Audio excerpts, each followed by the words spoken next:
Dalam kitab Bible ada ditulis di sana, dalam Mark pasal 13 ayat 32. Nanti saya terjemahkan. But of that day and hour no one knows, not even the angels in heaven, nor the Son, but only the Father. Maksud dia, tentang hari kiamat ni nak berlaku bila, siapa-siapa pun tak tahu. Malaikat-malaikat yang di langit, yang di syurga pun tak tahu. Anak pun tak tahu. Anak ni siapa? Nabi Isa. Jesus lah. Jesus pun tak tahu kiamat ni bila. Yang tahu hanya Bapa, iaitu Tuhan. Jadi sama lah. Maksudnya benda-benda gaib ni Allah saja yang tahu.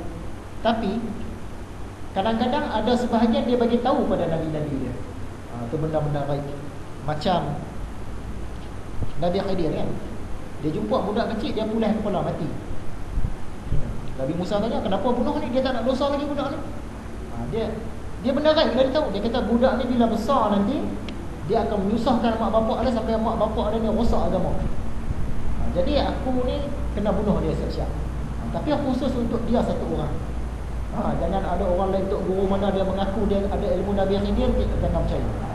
Khusus Nabi Khidir semua. Jadi dia tak suka siapa-siapa, dia kata orang ni kita kena bunuh. Kenapa kena bunuh untuk guru? Tuhan bagi tahu kat aku ada ilmu Nabi Khidir. Dia tu kalau biar hidup lagi tahun depan habis rosak kampung kita dia buat. Jadi malam ni kita pergi bakar dengan rumah dengan dia sekali. Kita mau percaya, tok guru kita ni mursyid, wali Allah, ada karamah, dia ada ilmu Nabi Khidir, kita pergi bakar bunuh lah. Tak ada, Nabi Khidir seorang je tu. Kita jangan percaya tu. Nabi SAW bersabda, akan wahyu yang diriwayatkannya dari Tuhan yang Maha Tinggi. Sentiasalah hamba-hambaku mendekatkan dirinya kepada aku dengan amal ibadah sunnah, sehingga aku sayang kepadanya. Apabila aku telah sayang kepadanya, maka adalah aku pendengarannya, di mana ia mendengar dengan pendengaran itu. Hadis riwayat Bukhari dan Muslim. Hadis ni hadis kuat. Hadis ni dia panjang lagi, tapi Imam Ghazali dia petik sikit.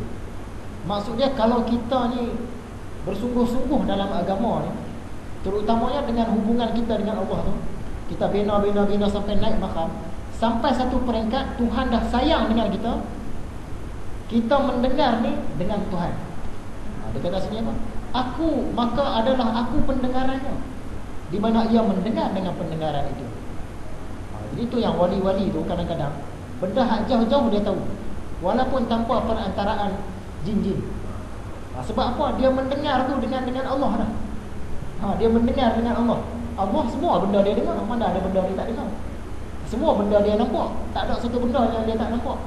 Tapi Allah percikkan sikit, menyebabkan orang tu dia boleh nampak benda-benda jauh-jauh. Macam Khalifah Umar kan, tengah-tengah dia bagi khutbah, masa tu dia ternampak yang tentera Islam hak perang tu tengah nak kalah. Terus dia bagi arahan. Orang Islam di sana sedang dengar arahan tu, terus naik atas bukit dan menang. Jadi Allah bukan sentiasa dia bagi nampak, bagi dengar. Dia sesekali. Jadi Saidina Umar dia sampai peringkat ni lah, sebab dia tu soleh sangat, hubungan dia baik sangat dengan Tuhan, sampaikan dia punya penglihatan tu, dia melihat dengan Allah. Apa yang Allah nampak, Allah bagi dia nampak. Tapi sikit je lah, bukan semua. Bukan Saidina Umar dia nampak tu melalui jin tak. Dia nampak tu memang nampak terus. Terangkat kasyaf kan. Jadi hadis ni kalau kita nak hurai, dia ni peringkat tinggi. Belum sesuai untuk kita sembang-sembang hadis ni. Mungkin tahun-tahun akan datang baru kita cerita. Bukan apa, kita risau macam kita bagi contoh hari tu. Kita nak belajar ilmu agama ni macam nak belajar panjat pokok nyok dengan turun. Anak murid datang-datang, kata saya nak belajar cara panjat, cara turun. Tok guru ni dia badan besar. Dia kata okey, dia ambil budak ni, dia letak dekat tengah-tengah. Terus tengah-tengah. Okey. Jadi budak ni bila letak tengah-tengah, dia naik tak reti, turun pun tak reti. Sebab dia letak tempat tinggi turun. Mai pula orang kedua, saya nak belajar ni ilmu tinggi ni, ilmu hakikat, ilmu makrifat. Dia ambil letak kat pucuk turun. Bila letak kat pucuk turun, budak tu turun pun tak reti. Jadi yang terbaiknya, bila budak ni datang, panjat dari perdu, berlatih dari sini. Kalau budak tu jenis tinggi, boleh lompat tinggi, okey, kamu datang lompat, duduk 5 kaki, tak apa. Budak yang tak apa boleh duduk daripada asas, daripada tanah. Sebab nanti dia boleh panjat, boleh turun. Dia boleh belajar cara panjat, jatuh, naik, turun. Jadi dalam agama pun macam tu lah. Bila kita masuk pada hadis yang tinggi-tinggi ni, kita terus nak sembah tinggi kan. Nanti dia jadi rosak. Turun tak boleh, naik pun tak boleh. Baik kita mula dari bawah kan. Jadi hadis ni huraian dia pun Imam Ghazali pun tak hurai banyak, sebab dia di belakang-belakang. Berapa banyak pengertian-pengertian yang halus dari rahsia-rahsia Al-Quran yang tertulis dalam hati orang-orang yang berzikir dan berfikir kepada Tuhan semata-mata, yang tidak disebutkan dalam kitab-kitab tafsir dan tidak sampai kepadanya pandangan ahli-ahli tafsir yang utama. Ada ulama-ulama tafsir, ramailah, dari semasa ke semasa, dari zaman ke zaman, mereka ni tafsir ayat Quran. Tapi adakah tafsir tu dah habis? Kata Imam Ghazali, tak habis lagi. Banyak lagi yang ahli tafsir pun tak tercapai. Walaupun orang tu ulama tafsir, tapi bukan semua isi Quran dia mampu tafsir. Dia boleh tafsir atas-atas saja. Sebab ada orang-orang yang dia bukan ahli tafsir, tapi Allah bagi ilham, bagi laduni kat dia, dia faham benda yang ulama tafsir tak faham. Kita bagi contoh di sini. Ada satu ayat Quran, Nabi Muhammad baca, dia kata Tuhan lah bagi tahu, tentera Rom akan dikalahkan di bumi yang paling dekat. Dan selepas itu tentera Rom menang. Ni tentera Rom tak kalah lagi, tapi Allah bagi tahu tentera Rom ni akan kalah di bumi yang paling dekat. Lepas kewafatan Nabi Muhammad, memang betul tentera Rom kalah dekat Syria. Jadi ulama tafsir pun tafsir. Dia kata bumi yang paling dekat ni, itulah bandar Bursa dekat Syria tu.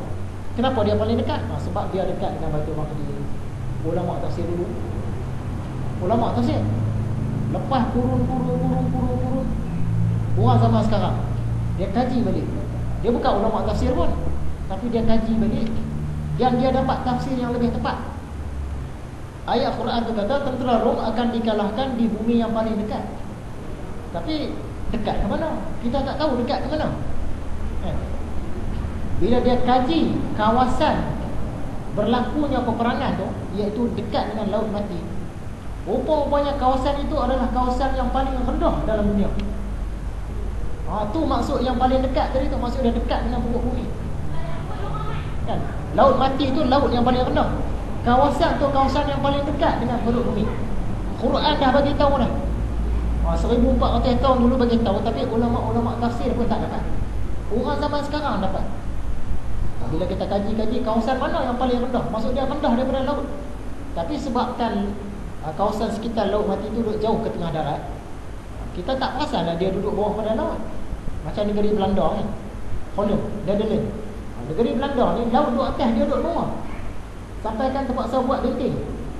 Kalau benteng ni pecah, negeri Belanda tenggelam daripada peta dunia. Negeri Belanda tu, hak yang kawasan Laut Mati tu bawah lagi. Bila orang kaji, memang betul kawasan tempat peperangan tu berlaku ialah kawasan paling rendah dalam dunia. Tu maksud tentera Rom akan dikalahkan di bumi yang paling dekat. Tapi ulama tafsir zaman dulu tak dapat. Orang zaman sekarang yang dapat bila dia kaji. Tu maksudnya.